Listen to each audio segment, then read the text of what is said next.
I just found a free bar cart on the street and I'm going to flip it into a really cute drink station for my patio back here. Hey YouTube, welcome back. It's LK. Today I want to share a bar cart with you that I found on the street. I think someone just put it out for trash because it is a little broken, but I think it's not past repair and I can definitely flip it into a really cute piece to use on my patio back here when we have some family and friends over for a little housewarming party. So let me show you what it looks like and let's see what I can do with it.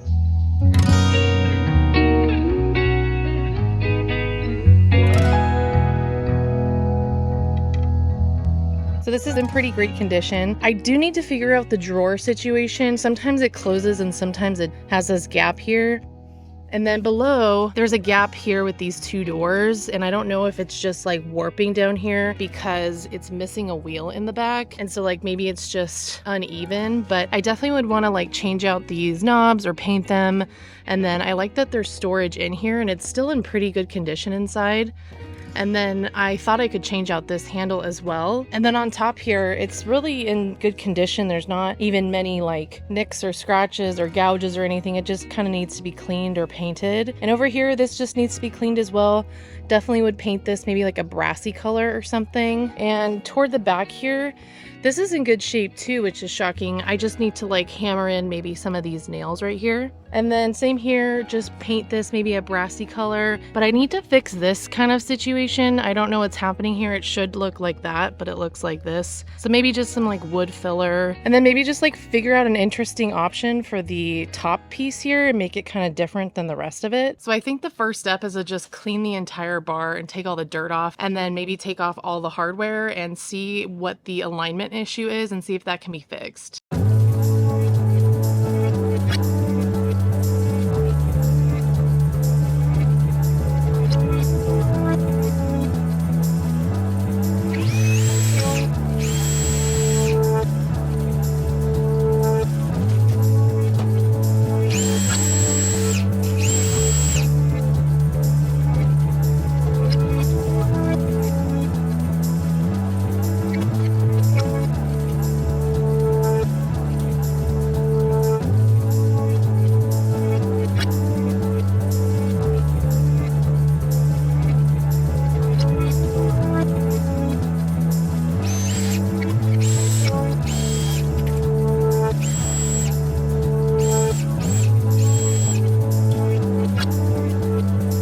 Alrighty, now that all the hardware is off and this thing is clean, I'm gonna give it a light sand with 220 grit sandpaper. And while I do that, I'm gonna think about what the heck I wanna do with this piece and how I want it to look when it's finished.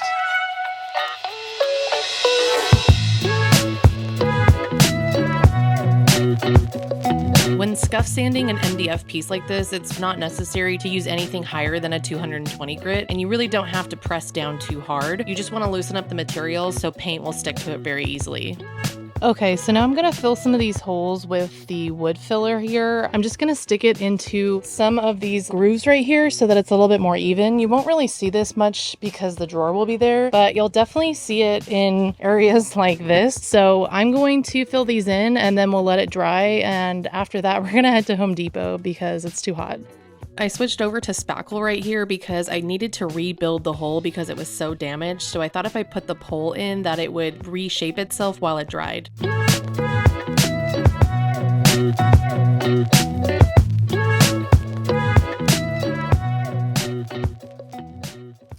Good morning. It is the next day. I had to quit after the spackle yesterday because it was like 95 degrees outside, but I went to Home Depot last night to pick up some of this Zinsser bin shellac based primer, and this stuff is really good for IKEA-like furniture, like stuff that's made out of MDF, because it's so slick. Sometimes it's hard to adhere paint to it, so that's why I just gave it a scuff sand. I also was looking for some foam rollers because those give a really good coverage, and I'm trying to keep this project like super minimal and cost effective. And I was looking for a color of paint because I went through the garage and could not find anything, but I was looking in the clearance section of the paint and I saw this green color and I thought this was kind of interesting. And for $9 for a gallon of eggshell bear paint, I thought this was a really great deal, and I thought might as well try it out and see how it looks. I also managed to pick this up and put it on a table so that it'll be easier to work on. And I just finished also sanding down the doors here as well as the drawer, but I wanted to see if this would actually fit inside of here, to see if like putting it on a flat surface would resolve the alignment issues. And it looks really level to me.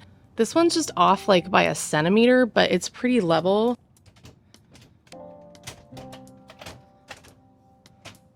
Okay, so it looks like this is totally repaired. There is no issue here. I think the alignment issue was just due to the missing wheel in the back. So I'm just going to start sanding off all of this excess spackle and wood filler, and then I'll dust it off with a cloth, and then we'll jump right into the next step.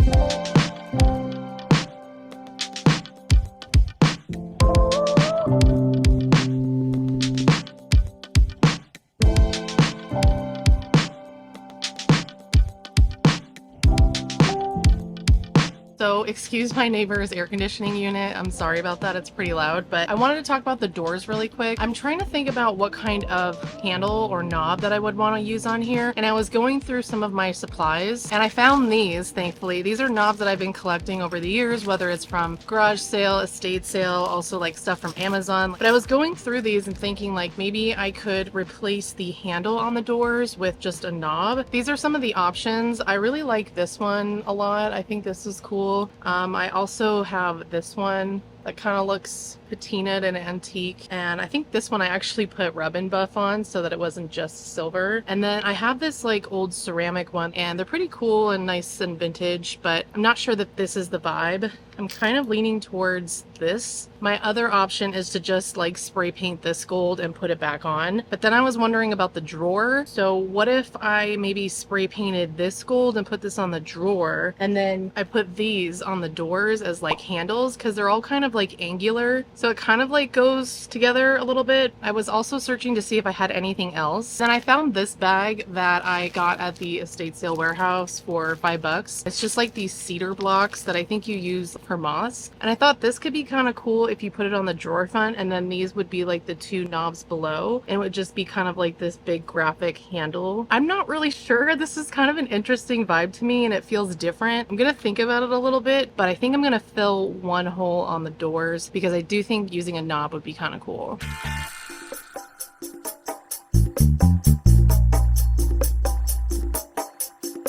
Now I'm just going to take a damp cloth and just kind of wipe everything down so it's not dusty, and I just want to start my first layer of primer while I think about the knobs.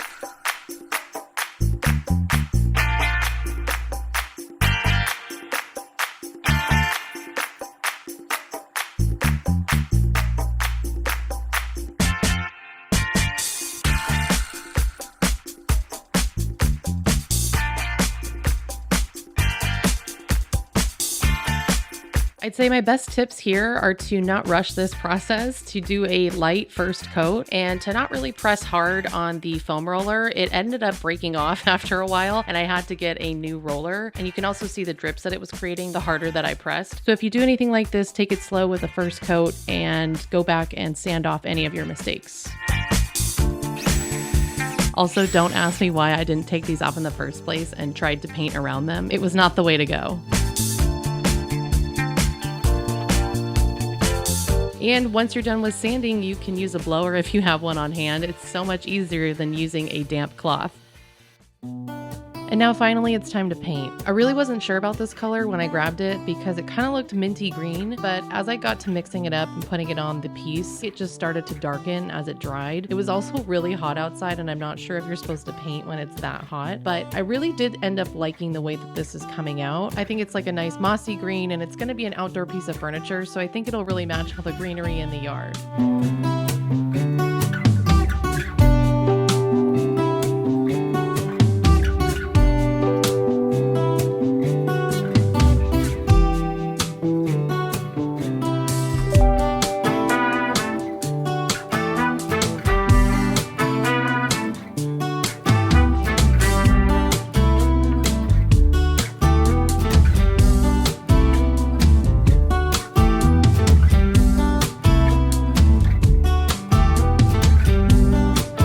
Okay, so we've got the first coat on here and it's kind of blotchy, but I'm actually really liking this color. I was surprised that I liked it because it was so random that I found it for $9. So I'm gonna keep going with it, but before I do, and before I finish priming these doors, I was thinking of how I could make this interesting, because if it was all just green, I feel like it would be kind of boring, and I kind of just want to add something interesting to this. And I found this placemat that I used on my lamp a couple months ago. It's like an Easter placemat I got from the 99-cent store, and I picked up a bunch because it's kind of like a really nice I don't know, bamboo kind of rattan material, and I thought this would be like really interesting to DIY with. I wanted to maybe add this to the door here so that there was like a really nice kind of center frame. The problem is that it's not exactly long enough. There's about like this much space if I took off this border here, so I would have to connect these really carefully so that you didn't really see a seam. I want to try it out on one of them while the door is still this color, because I think having this on here and having the background still brown will help it like blend a little bit better and maybe not make it so noticeable that there's a seam. So I think I'll just prime the border as well as the back side and all of these sides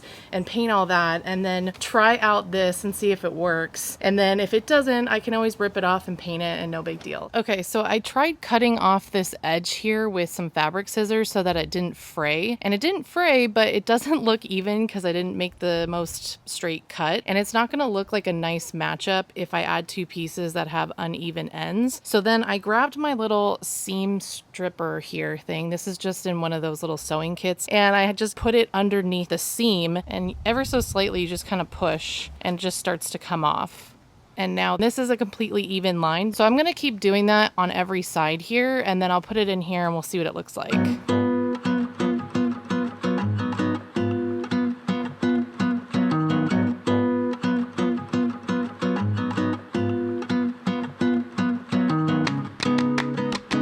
Honestly, this was pretty tricky, and I sat here for probably 30 minutes trying to make sure I could line this up properly, but I finally just gave in, trimmed it up so that it would fit in the empty space, and decided to go through with the glue just to see if I could make it work.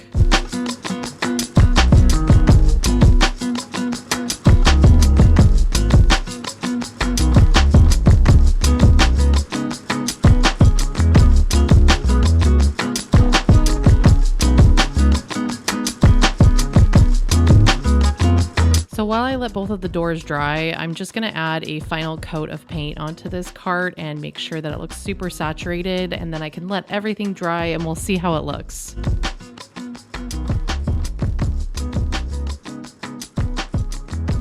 So I think I want to do something up here. If you've seen my other DIY videos, then you know I've used this contact paper before from the Dollar Tree. I thought this would be kind of cool because it makes it look like there's a really nice dark wood top on here. And I can just cover this with polyurethane and then it'll be waterproof. So I thought this was kind of a vibe. Okay, so the door is dry, and from here, I feel like you can only see this little dark spot, but there are darker pieces right here, and I think that's what's showing up. It's not so much the seam, because right here you can't really tell. And am I super upset about that? Not really, especially as this is going to be like an outdoor bar cart, but does it look 10 times better than the regular door? Yeah, so I think I'm going to keep this. For now, I'm not like mad about this, but let me know in the comments what you think. I really don't think it's that huge of a deal.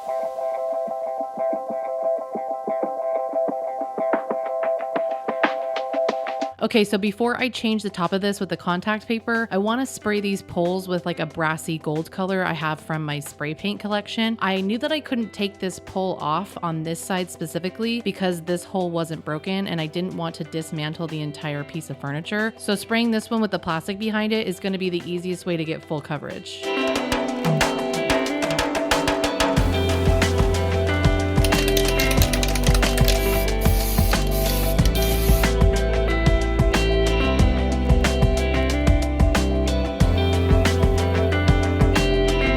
Here I just decided to use a floral foam from the Dollar Tree to stick the loose pipe in and spray it down, and once this side was dry, I just flipped it over and sprayed the piece that was inside the foam, and then I just put it back into the cart.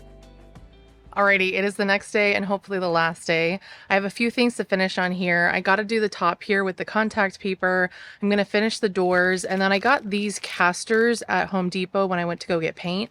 And I think it was $10 for all 4 of them. And I'm just going to put these on the bottom considering the ones that came with it were broken. And then after I put the knobs on and the doors back on, I think we should be good to go.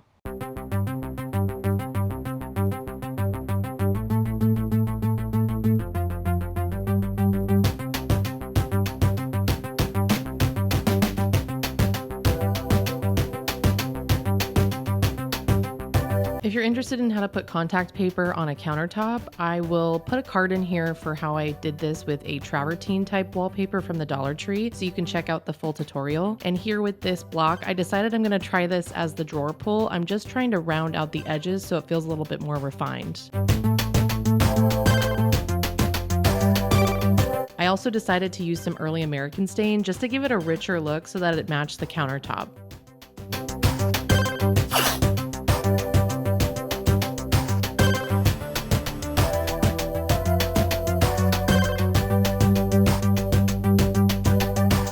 In the same way that you can use painter's tape to hang a picture on the wall, I'm using the tape to make a little guideline so that I can put it on my block and make sure that I have holes in it exactly where they are on the drawer. And then I'm using a little skinny drill bit to make pilot holes so this doesn't crack when I screw it in. I also thought drilling new holes for these new casters would be a little bit more sturdy than maybe using the old ones, as one of the original wheels broke off, so I just wanted to be safe. I also thought it would be fun to cover the inner shelf with the same contact paper. Alrighty, I am finally done with this bar cart. I am so excited to share it with you. I think it looks really good and I'm very proud of it. I've been working on it in the dead of summer in the heat and I have tons of mosquito bites from it, but it's a really cute piece and I think it really helps the backyard area a bit. I know I was working on the dining room and I'm still doing that, but I needed to jump back here because we were having people over and I just wanted to have like a drink station and a barbecue station. So I needed to focus on this, and I'm sure you know how it goes when you just move into a space. You kind of have to jump around and work on whatever project makes the most sense at that time. So I think I'll try to be uploading a little bit more regularly with just some little updates here and there about what's going on. And maybe it's like a makeover part 1, makeover part 2. And then I'll also be decorating for fall, which I'm really excited about. I just got my first pumpkin candles. So anyways, I just wanted to share that with you. If you really enjoyed this video, as well as you like the style of this cart, please give this video a thumbs up and make sure you subscribe to come hang out with me again when I upload another video. Alrighty, here we go in 3, 2, 1.